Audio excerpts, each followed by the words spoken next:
Yeah, no, I'm not gonna go stool for high school. I'm gonna walk around, stretch it out a little bit, I've been at my desk all day, exercise. Most exercise I'll get all week is right here on this stage, so I might as well get to it.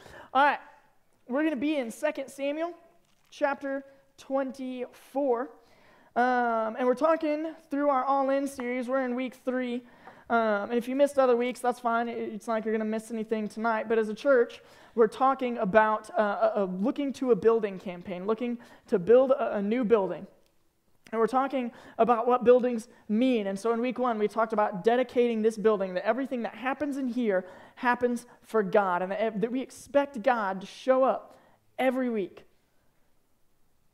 Okay, and then this week, we're going to actually take a little bit of a different jump. Okay, in the first 2 weeks, we've really just kind of talked about this focus on buildings and the things around us and what they do for us and how they bring us together and how we dedicate them to God. And this week, we're going to look a little bit more personal. Okay, and we're not going to talk as much about the building as much as some of the giving that some people in our church will do. And again, we've been kind of redirecting everything and saying, well, what does this mean for me as a high school student in Marble Falls? And so we're going to look at some different things, but I want to take you back just a few short years ago to when I turned 16, okay, to my 16th birthday, okay, and I was so stoked for 16. I'm not a car guy, like I don't know how to really do, like I can lift up under my hood and be like, it's all still there, and close it in, like that's the extent of what I know about cars, but my dad, and again, he doesn't know anything about cars either. He just knows which ones look pretty. And so like growing up, I always knew, like we would drive by and he'd be like, oh, look at that car over there. And I'd like face to the window, be like, it's so pretty. And then he'd be like, you're never going to have one. I'd be like, I know. You're the worst dad in the world. And he'd be like, I know. And then I was like, oh. And he's like, I'm not your father. I was like, oh, God. No, I'm kidding. But so I always wanted, and so kind of going into my 16th birthday and kind of looking forward, I was like, I can't wait to drive a car. I was one of those kids that, man, like as soon as I could drive like a go-kart, we never even had go-karts, but I made sure to like specifically make friends. And I was like, you live on a ranch? You got anything with wheels? Oh yeah, dude, we can hang out. And like that was just who I was. And we'd like go over there, he'd be like, hey, you want to play video games? No, I want to drive a hole into your pasture. Just back and forth. And he'd be like, are we really friends? No, I want your go-kart, okay? And then when I moved and lived in like a golf course community, right, I was like so desperate just to be behind the wheel. We never played golf. We didn't have any like country club membership or anything like that. But I made sure that I had friends whose parents played golf.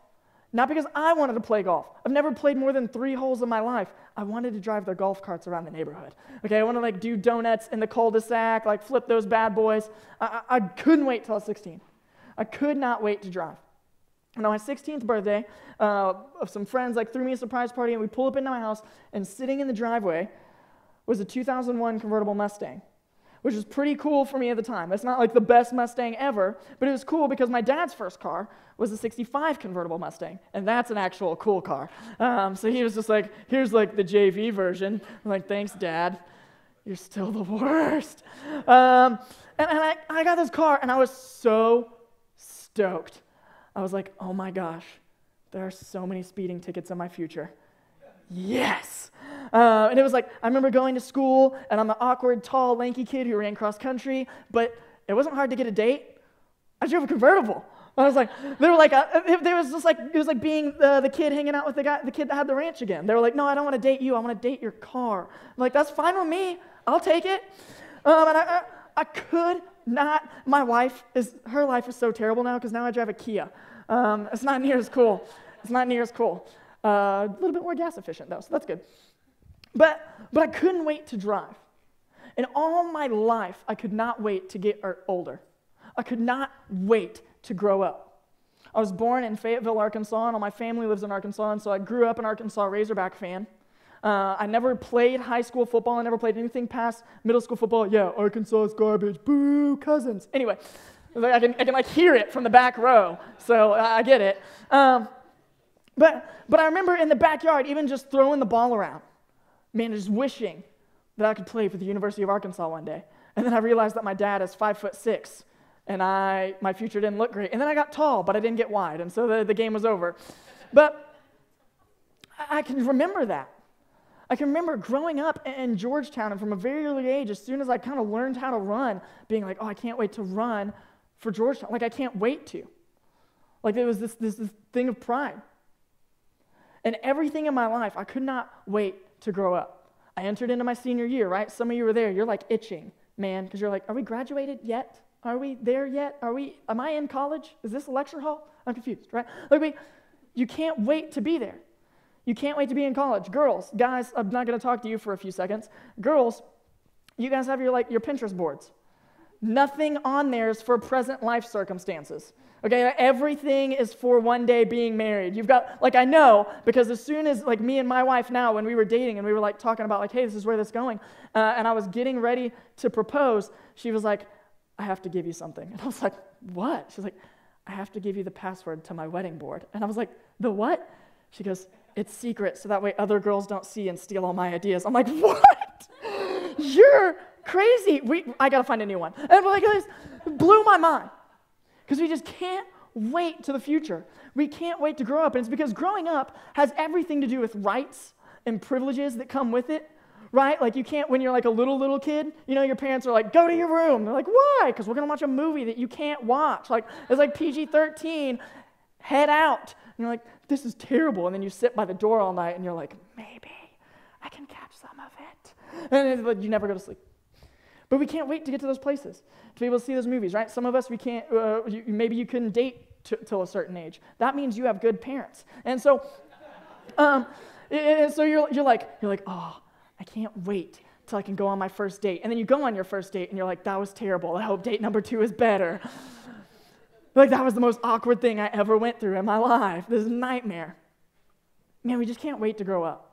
We want to get there as fast as possible. And then you grow up. You get to about 25, where I am, and I'm kind of sitting here, and me and my wife have this conversation. I'm like, babe, I love you.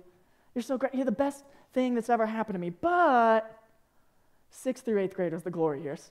Okay? Those are the shining years of my life because nobody had hit puberty yet, and so I started on every team. Basketball, football, and then everybody hit their growth spurt, and I was like, well, I'm done, and moved on. But middle school was great. I loved it, and she was all the time like, oh, really? Is it better than being married? I'm like, don't make me answer that. That's not fair. I love you. We're going to have a great future together, but those 3 years, they're holy. And we couldn't wait to grow up, and then we get there, and then we can't wait to be young. But it has everything to do with the fact that we get to acquire stuff, that we'll get a car one day, we'll get a driver's license one day, right? We're going to graduate high school and get a diploma. We're going to go to college, graduate, and get a degree so we can get a job. It's about obtaining things. It's about having rights to things. That's what growing up is. That's what maturing is, that maybe we get a little bit more freedom at home, right? Like, you're like, Mom, I'm 16 years old. We don't got to have a babysitter anymore. Some of you I've met, you might still need one. But for the most part, you're like, yeah, no, there's freedom to be had. There's things to be acquired. Man, we want to be seen as mature, even in the church. Right? Even in the church, you want to see 5th graders every year cannot wait to come into youth ministry. They can't wait because they're out of kids ministry, right? It's no longer like pop-up picture books. Now it's George leading worship, and he's pretty cool. He's like our own little personal pop-up guitar player. And we look at that and we go, oh man, I can't wait to be in youth ministry because there's camp and there's citywide and there's all these events and there's all these things we didn't get to do when we were kids. Some of us can maybe remember sitting next to our parents and the offering plate going by. And our parents are putting offering in, and you just saw that a bunch of other adults were doing it, and so you were like, someone give me a quarter. I'm about to drop that bad boy in, make it rain or hail, because it's hard change. And we were like, it's going to be great, right? I've sat with families that they go and they take the Lord's Supper, and then you got like juniors sitting there with goldfish, like, yeah, me too. I'm like, dude, goldfish tastes so much better, though. And like, we can't wait. Even in the church, we want to grow up. We want to be mature. We have conversations with you guys like, hey, how can I lead? What can I do to be a leader? And what you mean is just say, man, how can I acquire the position to be up there? How can I grow up? How can I be mature in this youth ministry? How can I be mature in the faith? We want to get there. But here's kind of the caveat, right? I love that. I can use words like caveat in this hour. Can't use those in the middle school hour. They're like, what? It's good stuff. But here's kind of the caveat of that, is that the church is very different from every other aspect of culture. Christianity is very different from every other aspect of culture, and that maturing actually has nothing to do with acquiring things. It has nothing to do with more rights and more privileges. Nothing at all, actually. As a matter of fact, to grow in the faith only means to understand the gospel at a deeper and a deeper and a deeper level. And sometimes we get stuck and we go, listen, I know the gospel. I get it. I can tell it to you in 30 seconds, 7 minutes, and 30 minutes. I've got all my little time spans because I practiced before the mission trip. But to grow and continue to grow in the gospel, we learn some things. And here's what we learn. Friday night, I'm sitting with our Ross and his family, the Chandlers, our pastor and their family. We're sitting there. And my favorite part of the football game is when the cheerleaders come by with all little gold balls. And I'm like, yes, this is my time. I put on my gloves. I'm like, I'm going to get one. Let's scoot up a little bit, push a 4-year-old out of the way. And those things start flying, and then I wait for just a beast cheerleader to get over there. She's like, I'm going to sling that bad boy all the way up there. And I'm like, I see you. And they launch it up there, and I'm like, I just step in front of my wife, right? And I go to catch one, and I get one, and I'm like, yes. It's like the golden egg. I've walked into Willy Wonka's factory. It's in my hands. And I caught it, and it's the first thing I've caught since 8th grade. And I was so proud, and I have this, and I have it in my hands, and then Haley, nudges me. And I go, what? No, you can't have my ball, okay? And Haley nudges me, and she looks to her left, and there's Ross's daughter, Tess. And yeah, you know where this is going. Tess is adorable. She calls me Mr. Skalikian. There's no S's in my name. There's none. She's so cute. And Haley nudges me, I go, what? She goes, give Tess the ball. Tess did not catch the ball. Tess needs to hit a growth spurt. And she's like, right in my ribs, and my ribs are right there, so it's very painful. And I look over and I go, hey, Tess. She goes, yes, Mr. Skalikian? Never mind. No, I look, and I go, okay, would you like the ball? And she goes, no, it's okay, you can have it. And I'm like, don't. Just take it. And I part with it, and I give Tess the ball, and Haley just kind of looks at me, and she goes, so much growth. And I'm livid for the third quarter. I'm like, done. I'm checked out. And it's in that little moment that we see what growing up really is. Right? That we think growing up is always obtaining and acquiring and getting, but really we learn to grow up in the sacrifice. That real growth, especially in Christianity, is sacrifice. That the crux of everything we believe in, the centrality of everything we believe in, is not in saying a prayer. It's in sacrifice. It's in singing songs and saying, Lord, here's my heart. That's sacrifice. There's no one else in my life that I go, here you go. Even to my wife, I say, here you go. But it's tough. But to follow Jesus is to come and die. To grow in our faith is to sacrifice. And in 2 Samuel chapter 4, here's what we're going to see. We're going to look at the story of King David. And we're not looking at giant killing David or adultery David. Okay, we're not looking at either one of those Davids, which are usually the only moments that we look at David. We're like, one day David was great and he killed a giant. And one day David was bad and he saw a naked woman. And we're like, oh my God, David, what happened in between? No! And so we're going to look at King David in 2 Samuel chapter 4, a passage that you're probably not familiar with, that you've probably never looked at. But Israel is being judged for some sort of sin. Israel is being judged for some sort of sin, and David is the king of Israel. And so David goes and he takes a census, and what it looks like is that God, the punishment is going to be afflicted based off of the census, based off the number of people in Israel. And so God gives him a plague of 3 days of death. Because here's the deal, we don't understand God, and we go, that does not sound like the God I hear about at VBS. And God is hard to understand, but what we do know is that God is a good God, and a good God must give consequences for sin. A good God is a just God. We understand that in every area of life, but for some reason then we expect God to not be that, and he is the definition of good. And so loving grace, yes, but good judgment too. And David, at the end of 3 days, is so thankful that the people in his land aren't dying anymore, that he has to go build an altar to the Lord out of thanks. That thank you. Don't take any more people. And David goes to Arana to purchase a threshing floor, which the purpose is to build an altar. And we find ourselves in verse 22 in chapter 24. It says, Araunah said to David, let my lord the king, so he's talking to David, David is the king, take whatever pleases him and offer it up. Here are oxen for the burnt offering, and here are threshing sledges and ox yokes for the wood. O King Araunah gives all this to the king. Araunah also said to him, may the Lord your God accept you. But the king replied to Araunah, no, I insist on paying you for it. I will not sacrifice to the Lord my God burnt offerings that cost me nothing. Here's what happens. The offering plate comes by, and Araunah is sitting next to King David and be like, I'll toss you a quarter to drop in the plate. And David says, no, because that's not sacrifice. That cost me nothing. And as the king of Israel, when we've just got done with 72 hours of paying for sin, it must cost me something to sacrifice to the Lord. What in the world does that have to do with a building campaign? What does that have to do with our buildings? In the midst of the church, we are asking families, and we know we're asking them. It's not like we're like, oh, I didn't realize we were doing this. We're asking families to sacrifice for the sake of the gospel and the future of our church. We're asking families to sacrifice financially for the sake of the gospel and the future of the church.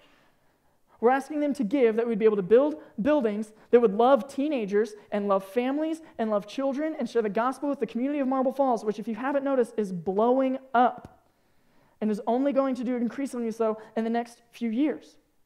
And we're asking them to sacrifice. We're not asking them to sacrifice for our sake. We're asking them to sacrifice for the sake of the people and for the sake of themselves, because we want our church to know what David knows, that growing is sacrificing. That when we take place in that sacrifice, we grow a little bit. We learn a little bit more about God. We become a little bit more in tune with Him. We learn a little bit more about His character, and we learn a little bit more about what it's like to walk with Jesus, because walking with Jesus is not sitting in comfortable chairs. The crux, the core of the gospel of walking with Jesus is sacrifice. And David gets it. That it must cost me something. And catch this, not cost me something. We're not laboring to earn the approval of God. God loves us. He already loves us.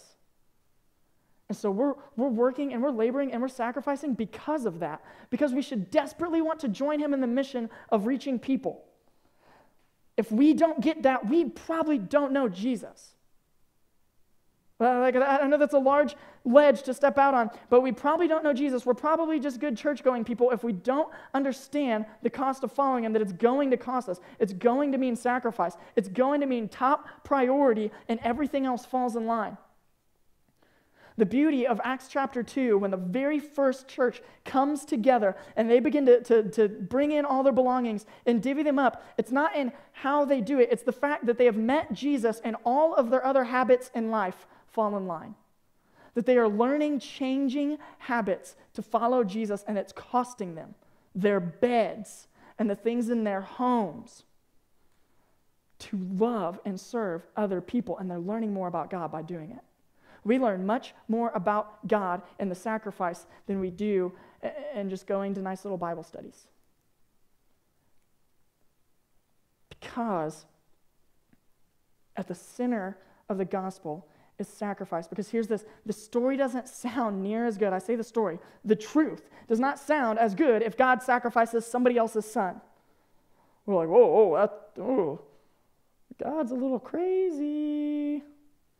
But in the fact that God sacrifices His own Son and that Jesus sacrifices Himself, there is so much sacrifice at the center of the gospel that if we are going to be Christians, follower of Christ, there must be sacrifice in our own life. Whether it's to build buildings or to reach people in our schools, or like we talked about in week 1, to make what happens up here a priority. Listen, busyness is nothing but a distraction from being able to sacrifice for the Lord. It's just a distraction. And we have to sacrifice. Some of the greatest people I knew, and I'm not telling you to do this or that you're bad if you don't do this, but some of the greatest people that I knew walking with the Lord, and this wasn't me. Some of the greatest people that I knew walking with the Lord when I got into high school were guys who said, baseball's great, but I'm probably done after high school. But I think the gospel carries past being 18. And so because it's interfering with being able to be somewhere, to walk with the Lord, to love the Lord, and to be involved in my youth ministry and lead, then I'm going to leave it behind. That wasn't me. But that was a great man that I knew. To see girls step down from state champion basketball teams in their senior year and going, I'm going to use my senior year to invest in junior high girls instead of to win a state championship. That will mean nothing years from now. Step down to walk with Jesus better. That's sacrificing a great deal. That is not something that as a teenager that I would have sacrificed. And you know why? Because they were spiritual powerhouses, and I was weak. And we look at that and we go, oh, you understood the gospel better than me. You just did. Because you understood the sacrifice that it was going to take to love God and to love people, and you so greatly wanted to know God that you would lose it all for him. Because for teenagers, right, like I remember, that is losing it all. Sacrificing your sports career, that feels like it all. Sacrificing relationships because the person that you're dating is not walking with Jesus, and no matter how many times you think that they're going to be walking with Jesus, they ain't getting saved while you're dating them. To be able to sacrifice that and to feel emotional pain, I mean, that's sacrifice. To be able to sacrifice friendships because to be able to talk to kids at school that everybody else makes fun of and everybody else hates and they're dumb and they're weird and they're not cool, and to be able to go and hang out with them is going to cost you some friendships and some social status. That's sacrifice. And that is the gospel. Like, that is loving people to the very core. And God does not call us to be comfortable. He calls us a great cost. The prayer that we said when we invited Jesus into our heart, it was much more that we were giving him our heart, that he would shape every affection and desire and passion that we had through him. Not that we would maybe make time for him. That's not cost. That's not even Christianity. And that's tough. But here's the deal. As our church, as we've asked our church to sacrifice on behalf of the church, man, we're going to ask you every week, and not financially or anything like that. We're not going to pass a plate, but we're going to ask you, man, to sacrifice for the kingdom, to make what we do here a priority, and not for me and not for your leaders, but because we desperately believe in the discipleship of people, and we want to see you grow close to God, because we want to see when you're George's age and you're Bubba's age and you're Deanna's age and you're Kelsey's age and you're these adults' age around you, that you're still walking with Jesus. And the chances of that happening are much greater when you learn the sacrifice now. When you learn to walk closely with God now. But if he is not a priority now, he will never be a priority in your future, because your life will only get busier. There will only be more things that you want to say yes to. And we have to learn to sacrifice for the sake of the gospel of Jesus Christ. And if we don't think that that's worth it, then we don't know the gospel. Then we don't know Jesus. And that's not a warm, fuzzy, Jesus loves you, come give your life to him. But it is the truth of what we're called to. And he does love you. And it is worth it. Like, the cost is so great because the love is so great. The cost is so great because the walk is so great. Not always easy, but so much joy. And catch this, we get this in every other area of life. That sometimes love costs us something. To be in an intimate relationship with somebody costs us something. So I didn't have dating rules growing up. Bad parents, I guess. They're never going to see this. That's cool. But I didn't have dating rules, and so I had like middle school girlfriends, right? Because I was a baller. It was awesome. Some people are like, thanks, Karen. Appreciate you. But so I would have, so like Christmas would come around, okay? And all of a sudden, like, you got to buy your girlfriend Christmas gifts, even if you're 12 and all you got is a piggy bank that you already broke into her for her birthday. And so I'm coming to mom and dad, and I'm like, Dad, like everybody, like there's girls at schools getting cars. We got to buy a car. And he's like, here's $20. Go buy her something nice. I'm like, this is the best $20 I ever made. All I had to do was ask. I should have girlfriends more often and pocket the cash. This is great. And so as we go, I go to the mall, pick out whatever. I don't ever remember a thing that I ever bought. And so I'd buy them and be like, Merry Christmas, look at all my hard-earned work.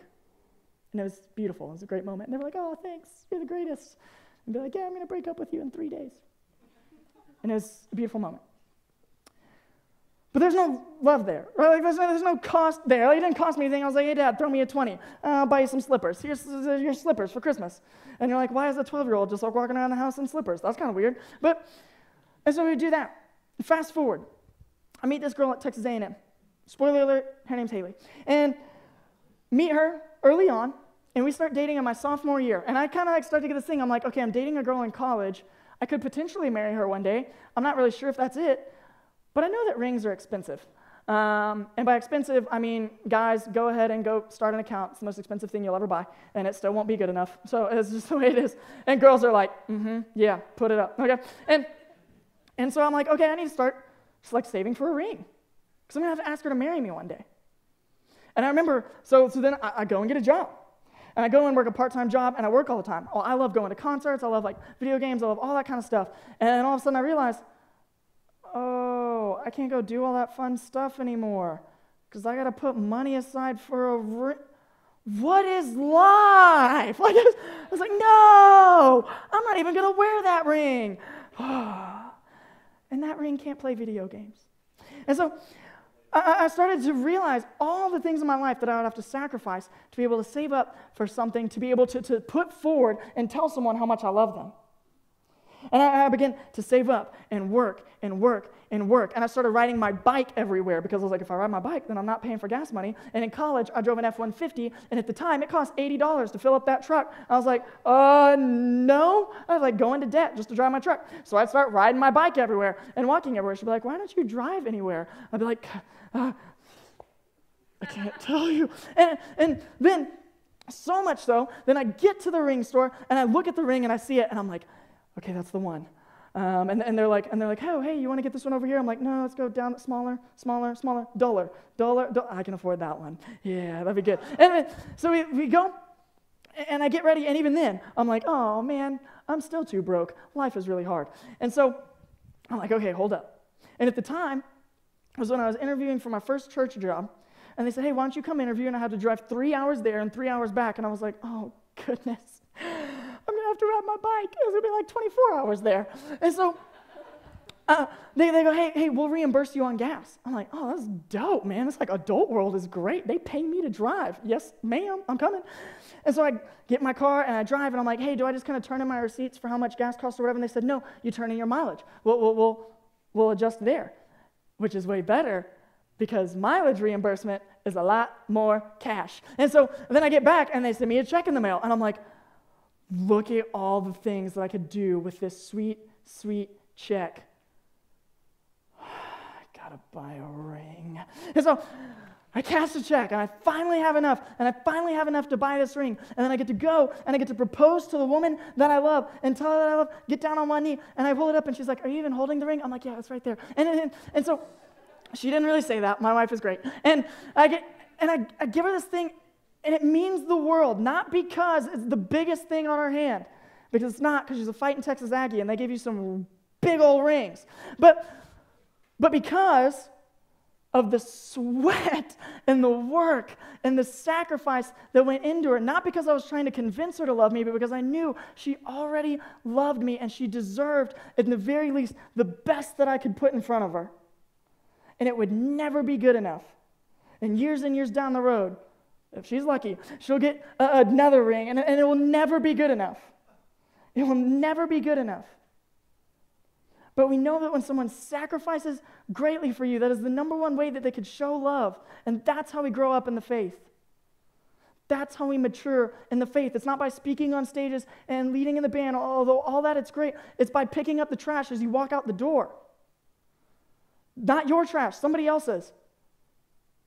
It's about taking all your desires and your affections and changing them for the gospel and putting all of them on the altar in the threshold room and saying, I'm going to sacrifice my sacrifice. I'm going to sacrifice my things to follow you, God, because I love you.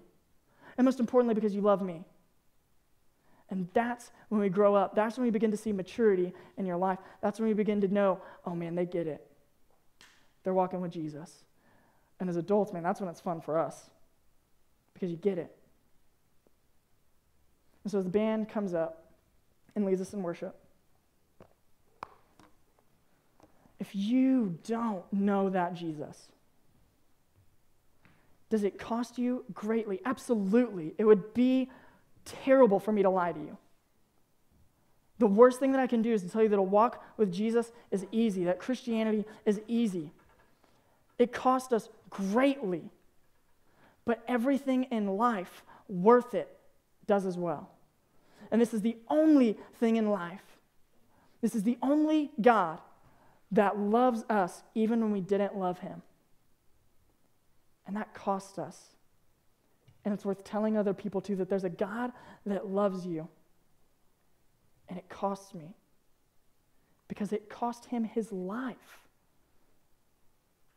And everybody else in Scripture gets it. The heroes of the faith get it. And it is time that we get it too.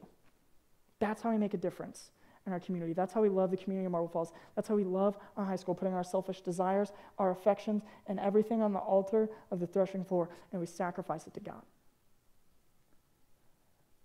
We invite him to take it all because it was his to begin with.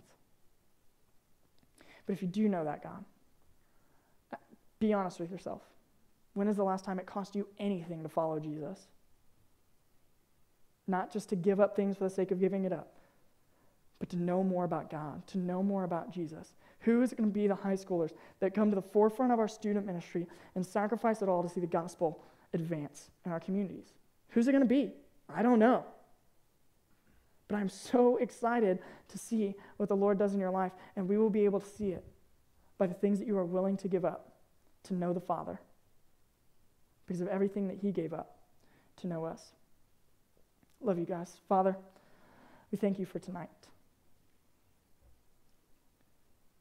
God, sometimes we get frustrated because what kind of God would want to ask something of me? That's not a good God, and that is just stupid. God, those are the wrong questions. God, you've sacrificed your Son just to be in relationship with us, that we could find intimacy with you, God. And every moment that we sacrifice anything else on that altar, we come closer to you. And there's no greater intimacy than knowing you. God, there is nothing in this world that will not fade away, but knowing you just won't. God, and we can do all the Bible studies in the world and hear all the sermons in the world, and we can come to all the small groups in the world, and we could be the best little kid on the outside in the world, God. But if we're not sacrificing to know you and to make you known, then we are not disciples. Then we're not following you. We're just being educated about you. God, I can't think of anything worse than to know about you, but to not know you. Father, I thank you for teenagers in Marble Falls. Thank you for high school students in Marble Falls. God, I firmly believe that the change in the community will start right here in this room with these guys, with these girls. And so we pray desperately to see it. God, and as we sing, here's my heart. God, we better mean it. We better be willing to give it up. God, we better be willing to sacrifice it. Father, tonight we love you and we trust you. In Jesus' name I pray. Amen.